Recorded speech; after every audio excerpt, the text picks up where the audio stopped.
अस्सलाम वालेकुम नाज़रीन, आप देख रहे हैं मेरा central news 11 YouTube digital channel. मैं हूं आपका मेज़बान मुनीर अहमद। प्रोग्राम वही सच कड़वा होता है मुनीर अहमद के साथ। अपने तमाम व्यूअर्स को सबसे पहले ईद उल फितर की मुबारकबाद पेश करता हूं अपनी जानिब से और अपने तमाम टीम मेंबर्स की जानिब से, और दुआ गो हूं कि अल्लाह ताला हम सब की पाकिस्तान की मुमलिकत पाकिस्तान के एक एक हिस्से की हिफाजत फरमाए। और इस वक्त जो हमारे अफवाज पाकिस्तान के जवान अफसरान सरहदों पर या किसी भी महाज पर ड्यूटी पर मौजूद हैं, अल्लाह उनको कामयाबी दे। और जो शहीद हो चुके हैं, हम उनके अहल खाना को भी खराज तहसीन पेश करते हैं, सलाम तहसीन पेश करते हैं और उनकी शहादत पर हम उनके लिए दुआए मग़फ़िरत पेश करते हैं। नाज़रीन, आज के सच कड़वा होता है प्रोग्राम में दो मौजू शामिल करेंगे। पहला मौजू होगा सरजानी टाउन खुदा की बस्ती से आगे 36 की टंकी के आसपास लैंड ग्रैबरों के खिलाफ भरपूर तैयारी की जा रही है कार्रवाई करने के लिए, और ईद के फौरी बाद जो है वो इनके गिर्द घेरा तंग कर दिया जाएगा। बहुत से नाम लिहाज बिल्डर्स जो कहते थे कि फाइल नहीं बेचते, हम कब्जा देते हैं, अब उनकी पोले खुलने का वक्त आ चुका है। दूसरा मौजू नाज़रीन हमारा शामिल होगा, इस वक्त जो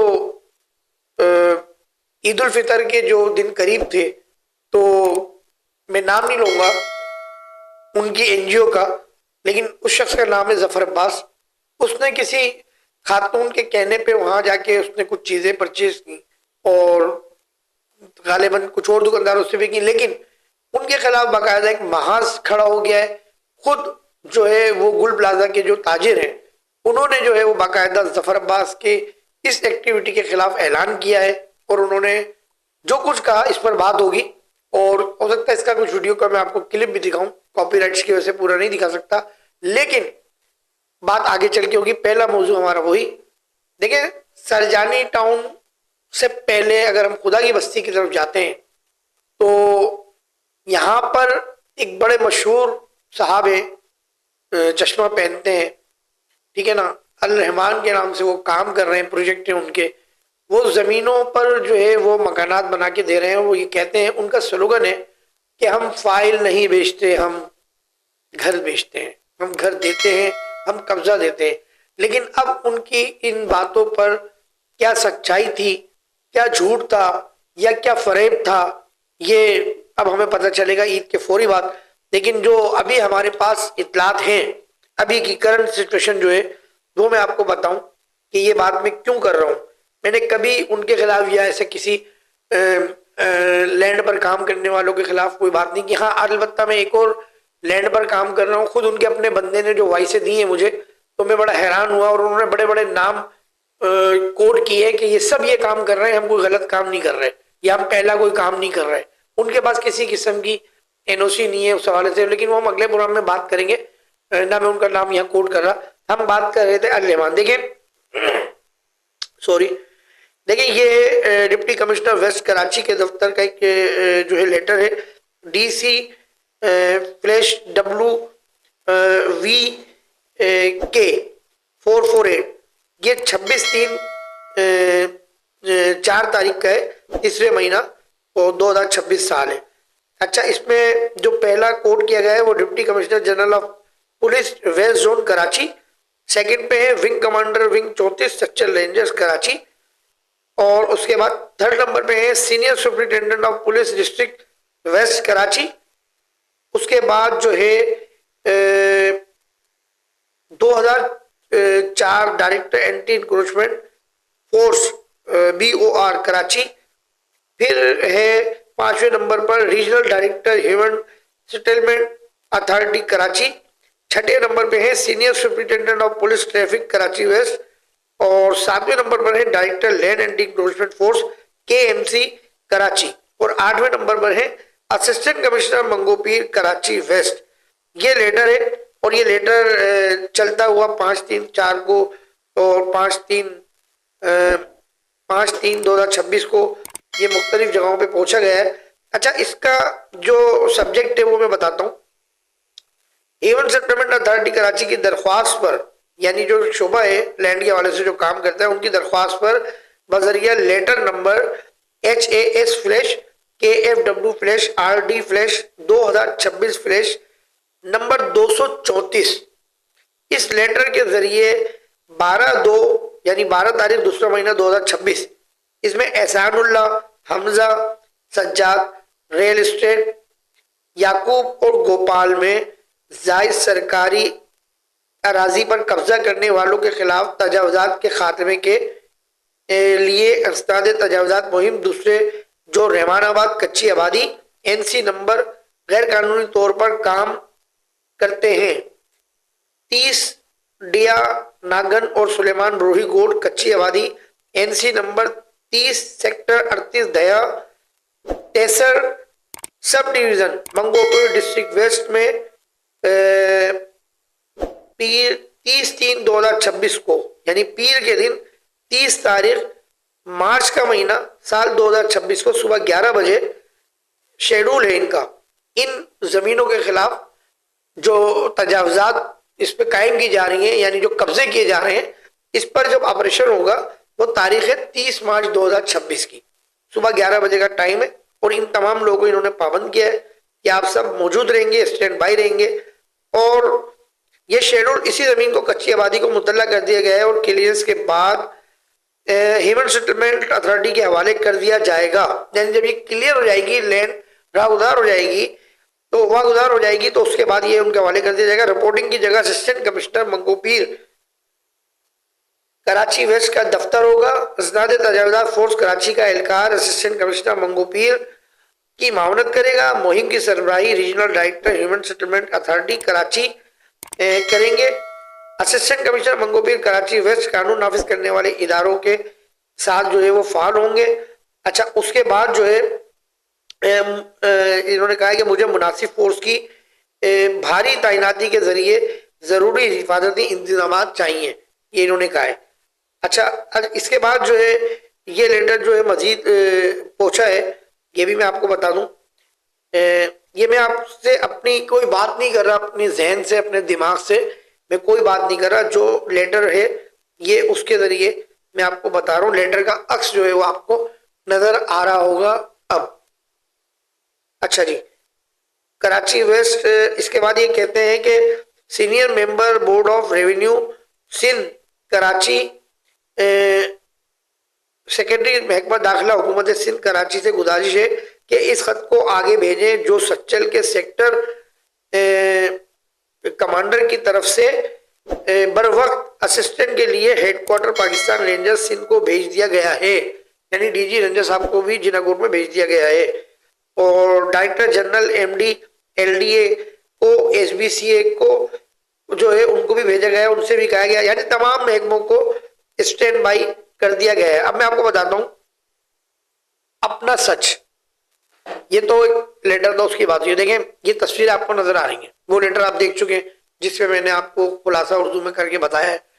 अच्छा, अब ये जो तस्वीर आपको नजर आ रही है साहब है, काफी टाइम से साहब काम कर रहे हैं। लोगों को कहते हैं 6,000 रुपये दें और जमीन ले। देंगे मैंने पिछले प्रोग्राम में कहा था, जब मैंने प्रोग्राम किया था पाकिस्तान अथॉरिटी की किसी सदर के हवाले से, तो मैंने उसमें कहा था कि देखें लैंड ग्रेबरों के चक्कर में नहीं पड़े, सस्ती जमीनों के चक्कर में नहीं पड़े। कराची का हर कोना कीमती है, सोने की कान के बराबर अहमियत रखता है। 6,000 5,000 में आपको कोई भी लैंड नहीं मिलेगी। कोई जमीन कितने ही गज की क्यों ना हो, वो आपको नहीं मिल सकती। क्लियर जो जमीन होगी। तो वही आज बात मैं सामने आपके लेकर आ रहा हूं। एक बार फिर कह रहा हूं कि खुदा के वास्ते अगर आपने कहीं इन जगहों पर बुकिंग करा ली है, देखिए मैंने भी विजिट किया, मैं व्लॉगर नहीं हूं। इन जगहों को ज्यादातर प्रमोट किसने किया? व्लॉगरों ने किया। अब मैं आपको बताता हूँ कानूनी तरीका, मुख्तसर बता रहा हूँ, जिसको तफसील मालूम करनी हो वो मुझसे मेरे नंबर पर रब्ता करें। देखिए जिन लोगों ने इन लैंड ग्रेबरों के साथ लैंड बुक कराई है, ठीक है ना, वो जब कानूनी कार्रवाई करें तो उन यूट्यूब व्लॉगर्स को भी बीच में पार्टी बनाए जिनके एड इनकी जमीनों पर चल रहे थे, जो 10-10 20-20 25-25 हजार रुपए लेकर यूट्यूब व्लॉगर जो है वो इनकी जमीनों को अपने यूट्यूब चैनल्स पर व्लॉग्स पर जो है वो पेश करते हैं और बताते हैं। लेडीज भी हैं, 2 दिन मैंने पूरी वीडियोस पे बनाई थी पिछली, मेरे को अभी याद नहीं आ रही। तो मैंने यही कहा था कि ना सहाफी ये काम करते हैं, ना अखबार का इदारा ऐसे इश्तिहार छापता है, ना ही कोई टीवी चैनल्स ऐसे इश्तिहार चलाता है। बाकायदा एसओपी होती है। उस स्टूडियो में मैंने सारी बातें बताई थी कि बाकायदा एनओसी ली जाती है हर चीज की। सब होने के बाद फिर जो है वो पब्लिश होता है अखबार, अगर न्यूज़पेपर है तो, और या मैगजीन है, या अगर आप चैनल पे चला रहे हैं तो ये सब चीजें वहां होती है। तो फिर ये ऑन एयर किया जाता है। फिलहाल ये जो कुछ हुआ, मैं कहता हूं लोगों का पैसा बच जाए, क्योंकि देखें ये आप इनको पकड़ नहीं सकते। ये एक चेन नहीं है, ये एक चेन नहीं है। एक चेन अगर होती उसमें 2 या 3 लोग होते हैं तो वो भी पकड़ाई में आ जाते हैं। ये दर्जनों चेन है।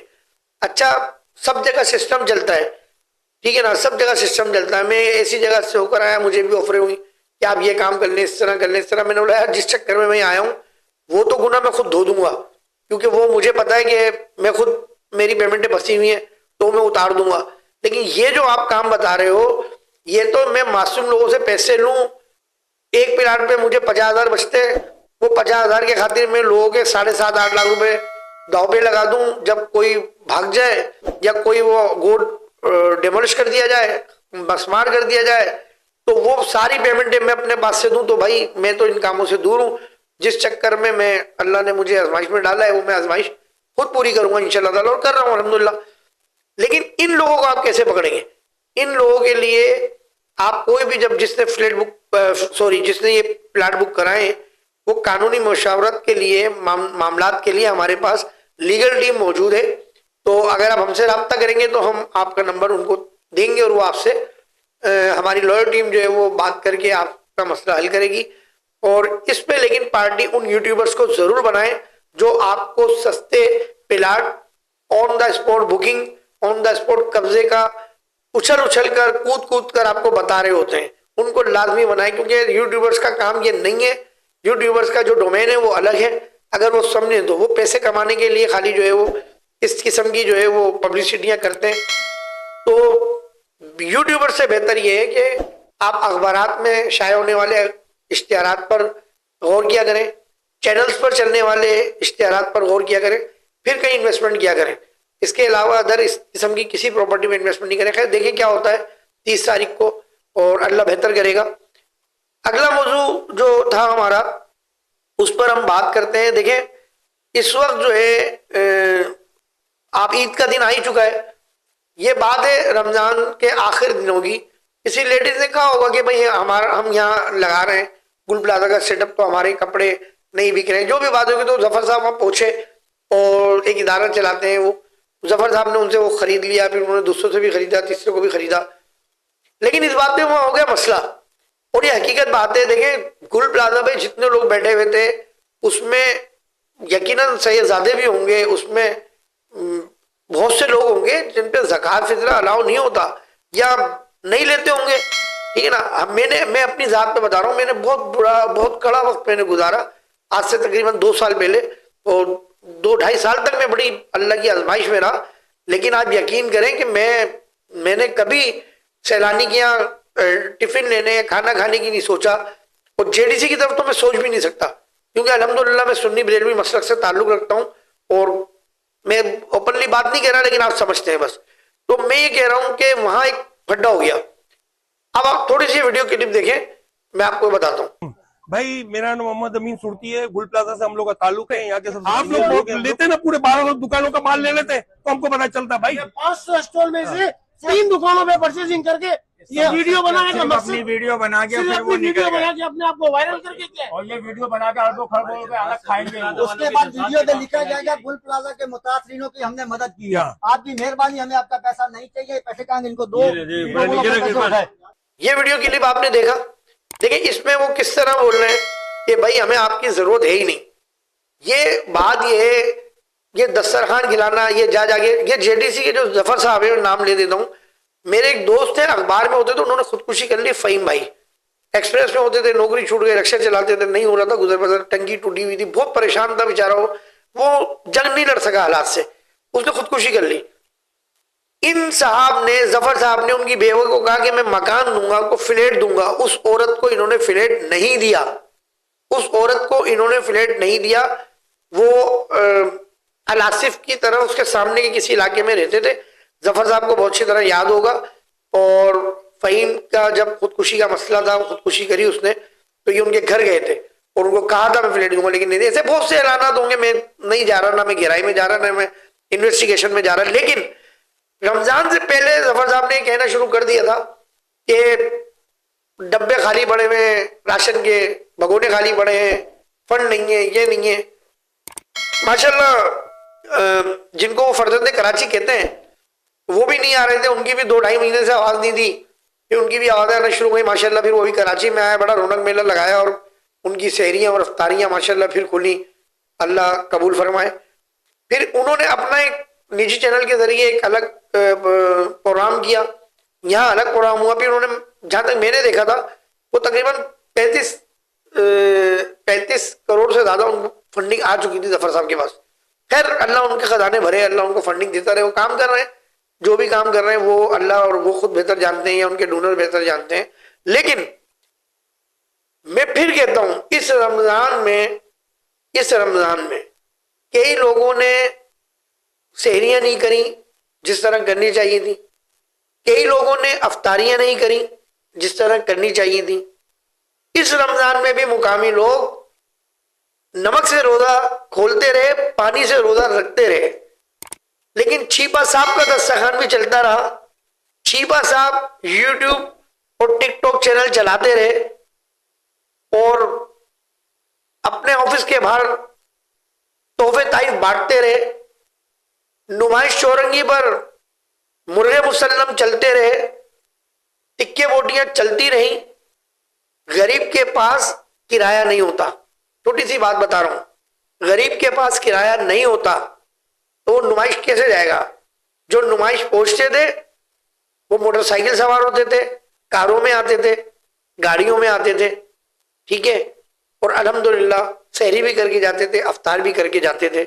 लेकिन पूरे कराची में मुतवस्सत इलाकों में इस रमजान भी गुर्बत रही।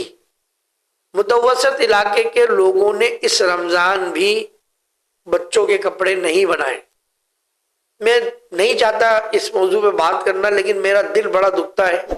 आप यकीन करें, मैं इस माशरे का हिस्सा हूँ, लियाकताबाद का रहायशी हूँ, बहुत से मामला मेरे सामने आते हैं। जब अल्लाह ने मुझे दिया था मैं बहुत कुछ करता था, अभी भी मैं करता हूँ अपने दोस्तों की मदद से। जो मेरे दोस्त हैं मुखैर, मैं उनकी मदद से जितना अल्लाह तौफीक देता है उनकी मदद मैं कर देता हूँ। लेकिन बात यह है कि अगर ये इदारे इस तरह काम करें, जो मैंने पहले भी एक तरीका बताया था कि मैं मिसाल के तौर पे फिर बता देता हूँ कि जैसे लियाकताबाद में ब्लॉक 10 में मस्जिद है, आप उन मस्जिदों के बाहर शाबान में, रजब में टेबल लगा दें और एंट्री करते रहें कितने लोग ऐसे हैं, फिर इन्वेस्टिगेशन करें कि हाँ ये लोग ऐसे हैं या नहीं है। पूरे कराची लेवल की बात करूँ। फिर जब रमज़ान आए तो रमज़ान से पहले उनके घरों में आप राशन भी पहुँचाएं महीने का, उनके घरों में आप 10-10 दिन का फ्रूट पहुँचा दें, खराब नहीं होता, 3 चक्कर लगते हैं 10-10 दिन बाद।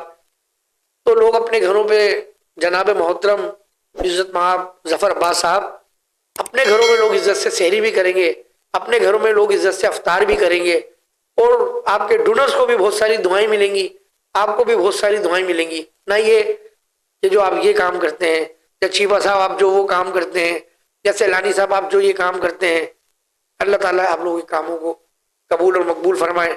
दुआ गो हूँ कि अल्लाह ताला हमें भी ऐसे मुखैर हज़रात दे दे। तो कसम खुदा की खा के कह रहा हूँ कि पूरी टीम के हमरा लोगों के घरों में न सिर्फ राशन पहुँचेगा, बल्कि लिस्टें ऑन स्पॉट सोशल मीडिया पे होंगी। लोग खुद जाके तस्दीक कर लें, हमारे पास नहीं आए कि इन लिस्टों के नाम वालों को ये चीज़ें पहुँची, इतनी नहीं पहुँची। हम इतना फेयर काम करेंगे इंशाल्लाह, आएगा वो दिन ज़रूर आएगा। अपना बहुत ख्याल रखें, दुआ करें पाकिस्तान ताकि हम सलामत रहे। पाकिस्तान के तमाम इदारे, अफसरान, फौज, जवान, रेंजर्स, मुलाजमीन और गुमनाम सिपाहियों को अल्लाह अपनी अमान में रखे। कैमरामैन अरज अब्बासी के साथ सेंट्रल रेवेन्यू यूट्यूब चैनल से मुनीर अहमद को इजाज़त दीजिए। अस्सलाम वालेकुम वरहमतुल्लाहि वबरकातुहू। आखिर में दरख्वास्त, मेरे चैनल को सब्सक्राइब करें, लाइक करें। अगर आप समझते हैं वीडियो अच्छी है तो इसको शेयर ज़रूर करें। जज़ाकल्लाह। अस्सलाम वालेकुम।